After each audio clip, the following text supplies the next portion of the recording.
Bienvenue dans cette édition sur Héros Africa TV. Madame, Monsieur, bonsoir. Cette édition qui partira de la Cour pénale internationale où le ciel commence à s'éclaircir sur l'ancien président ivoirien Laurent Gbagbo dans le procès qui l'oppose au procureur de cette cour. L'audience d'hier jeudi à huis clos a duré 3 heures. Les avocats ont demandé la liberté provisoire de leurs clients, en l'occurrence l'ancien président ivoirien Laurent Gbagbo et son collaborateur Charles Blé Goudé.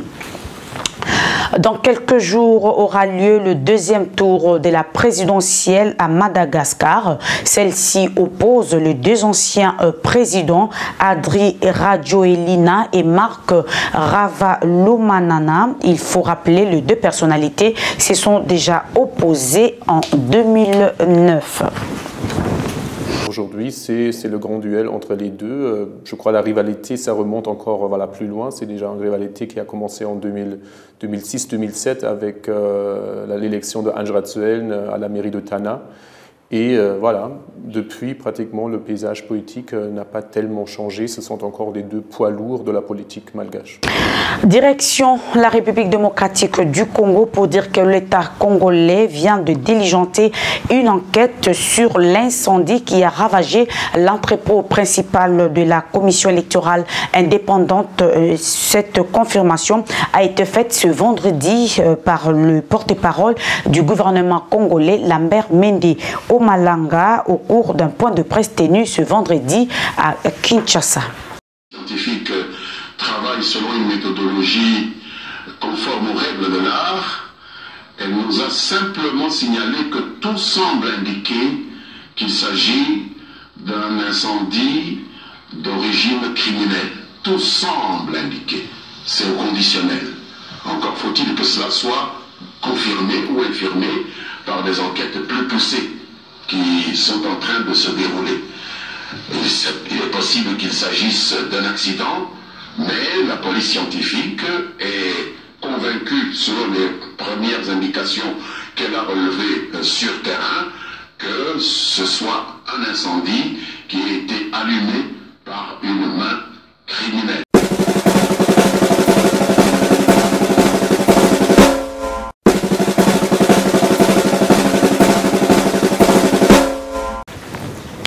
Plus que 9 jours pour la tenue des élections en République démocratique du Congo, les différents candidats à la présidentielle sont partis à l'assaut de grandes villes du pays. Le candidat de la majorité au pouvoir, Emmanuel Shadari, est à Kisangani. Martin Fayoulou de la coalition Lamuka à Mbandaka dans la province de l'Équateur et Félix Tshisekedi qui est actuellement à Kananga. Nous sommes dans la province du Kasaï central où il a été accueilli par une marée humaine qui l'ont accompagné jusqu'au stade de Kananga. Suivez cet élément. À l'image de toutes les grandes villes de la République démocratique du Congo, où le candidat Félix Tshisekedi Tshilombo a fait escale pour sa campagne électorale, la ville de Kananga au Kasaï central a réservé au ticket Félix Vidal un accueil chaleureux. Cela montre à suffisance que le peuple congolais veut le changement. Et le changement, c'est l'accession au pouvoir de l'UDPS, le plus grand parti congolais. Depuis 1982, à sa naissance, l'UDPS a toujours été combattu par tous les régimes successifs. Et la force de l'UDPS, c'est son idéal qui est le combat pour la démocratie et le progrès social. Progrès social signifiant partage équitable de la richesse nationale. Les dirigeants actuels, qui sont de véritables pilleurs, ont donc peur de ne plus puiser dans la caisse de l'État.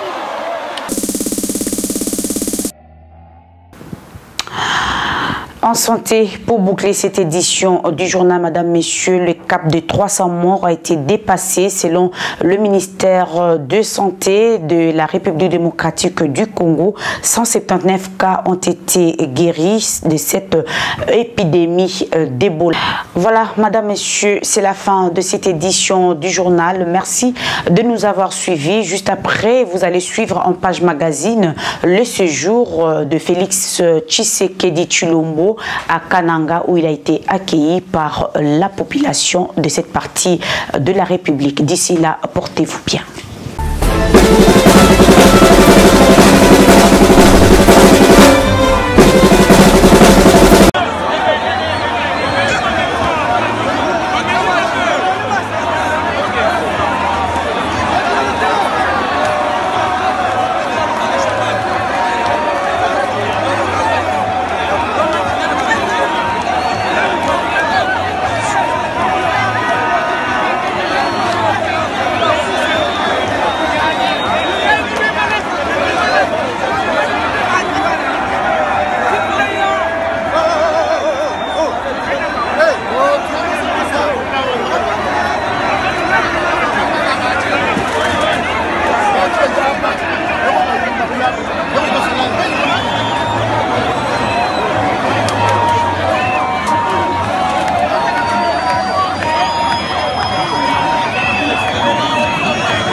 plus qu'un Boujimai.